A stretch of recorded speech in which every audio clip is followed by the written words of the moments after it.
欢迎回到老王说，大家好，我是老王。今天我们要来说迷昏药水哦，迷昏药水也能称为乖乖水。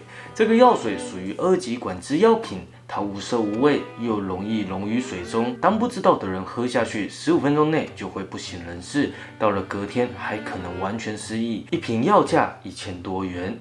李宗瑞大家应该都听过，这边也帮不知道的人科普一下哦。他在2011年的时候被一对姐妹指控侵犯，后来又有被害人指出被拍了侵犯光碟。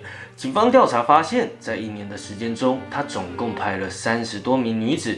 这些女孩有些是意识清醒的，有些则是眼神迷蒙、手脚无力，非常可能是被下了药。最终在2018年被判29年的有期徒刑。曾经差一点遭到李宗瑞毒手的女模透露李宗瑞总是玩骰子的时候灌女生酒呢都是李宗瑞调的，很可能在过程中就有加料。在中国江苏有一名男子利用乖乖水下药100名女性，录下400多部的啪啪影片，被抓了以后还说我很爱我老婆，我是个好人。究竟发生了什么呢？事情是这样的，某一天，江苏淮安一所警局接到了一通电话。你好，需要什么帮助吗？报警的年轻女性说自己姓赵，接着这位赵女士就说了一句让警察纳闷的话：我好像在家中被侵犯了。好像被侵犯在家中，这报警人连自己有没有被侵犯都不确定，该不会是一通骚扰电话吧？但赵女士接下来的话就让大家感觉不对劲了，她可能真的被侵犯过。赵女士说，她自己从来没有裸睡的习惯，但今天睡醒却发现自己竟然没有穿衣服。不仅如此，她还感觉自己的下半身有明显的不适感。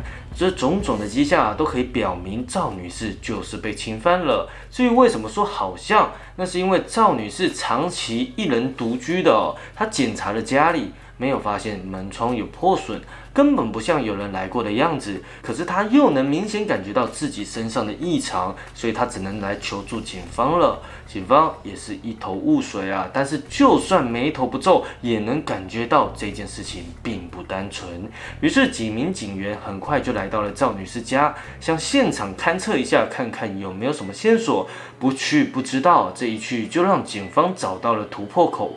赵女士不过才30多岁，按理来说这个年龄阶段的女人精神状态还是可以的。但是当警方看到赵女士的第一眼，就觉得她精神状态非常不好，说话口齿不清，时不时的控制不住自己想要呕吐。有经验的警方马上把呕吐物拿到警局去做检测，果然不出所料，赵女士的呕吐物里面含有迷药的成分，也就是人们说的乖乖水。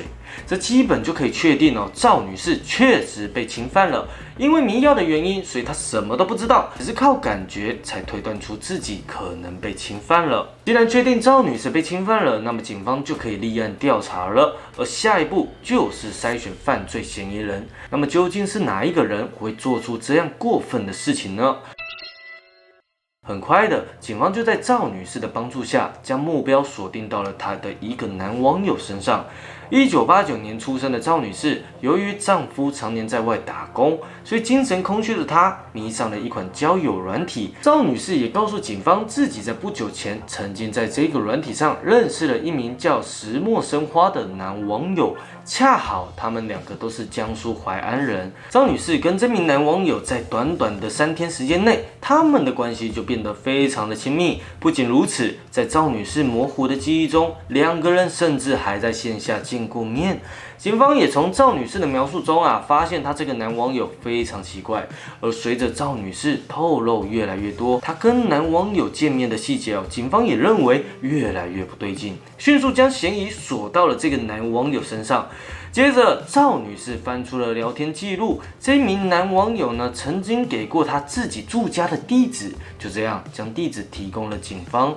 有了赵女士提供的地址，警方也不费吹灰之力找到了这名男网友。但令警方没想到的是，本来以为3天就能跟女网友打得火热，还约了线下见面的男子，不说是什么帅气多金的富二代，也该是个能说会道的年轻人。没想到竟然是51岁的大叔啊！那么这位大叔到底是不是侵犯赵女士的人呢？警方开始对大叔进行调查。警方黑脸先登场拍桌，说：“是不是你？”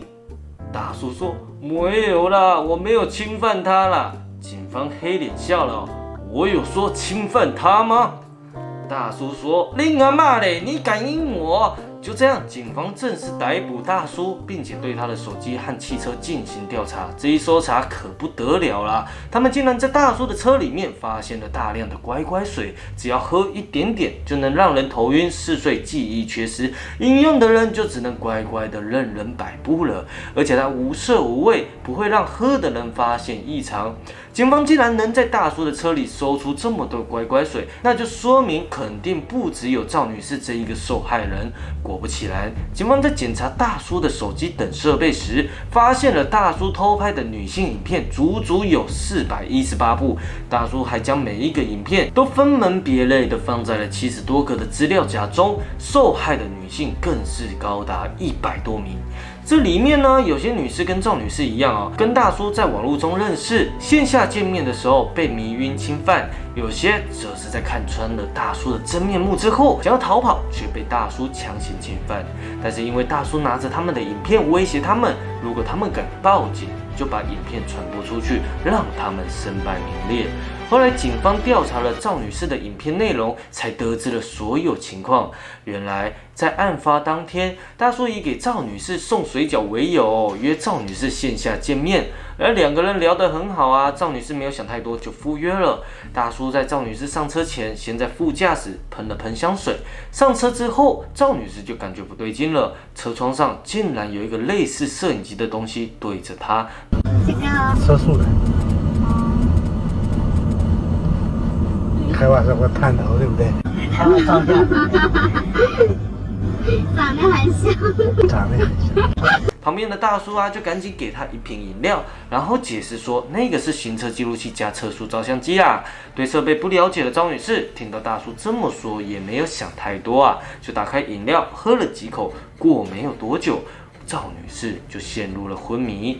接着大叔马上把车子开到了隐蔽的地方，停在那边，在车上对赵女士实施了侵犯。第一次结束以后，知道赵女士地址的大叔又把她带回家，对她进行了第2次的侵犯。但大叔在作案以后离开的太匆忙，没有帮她把衣服穿上，这才让醒过来的赵女士发现了异常，打电话报了警，大叔也就此落网。幸好赵女士发现了异常，然后就报警，不然还不知道会有多少无辜的女性被这位大叔给残害但是更让人生气的是在所有真相被曝光以后，从来没想过跟任何女同志谈感情真的。我老婆谁无法代替？我老婆在我心目当中的位置，没人能代替，除了我妈以外。好贼！真他妈的！当然大叔也没有逃过法律的制裁，被法院以强奸罪判处了有期徒刑6年。没错，6年各位就是6年到底怎么判的？我也是问号有没有懂法律的可以来翻译翻译最后还是要告诉大家，网路奔现需谨慎，来路不明的饮料不要喝。或许看完以后会有少部分人表示，你这样说完，不就更多人去买乖乖水？我想要跟这些朋友们说，很多事情不是我不说它就不会发生，这些事情一直都存在，提出来让大家加以防范，这才是我说这一篇的主要目的男生也千万不要认为自己很安全千万不要等到菊花开了才后悔莫及这个频道是老王的第2个频道，时事鬼故事在主频道。在这个频道呢，你可以看到生活类影片，或者是刑事案件，以及各种容易造成黄标的事件。黄标的意思就是 YouTube 的无法盈利无法盈利倒是小事情就怕影响整个频道，让频道影片都推不出去啦。这样做影片真的太没有成就感了原本老王想要弄成会员频道，但是还是想要照顾所有的观众，所以把它归类在这一边。如果你喜欢也请推荐给朋友们哟。今天就说到这里，我是老王，我们下次见。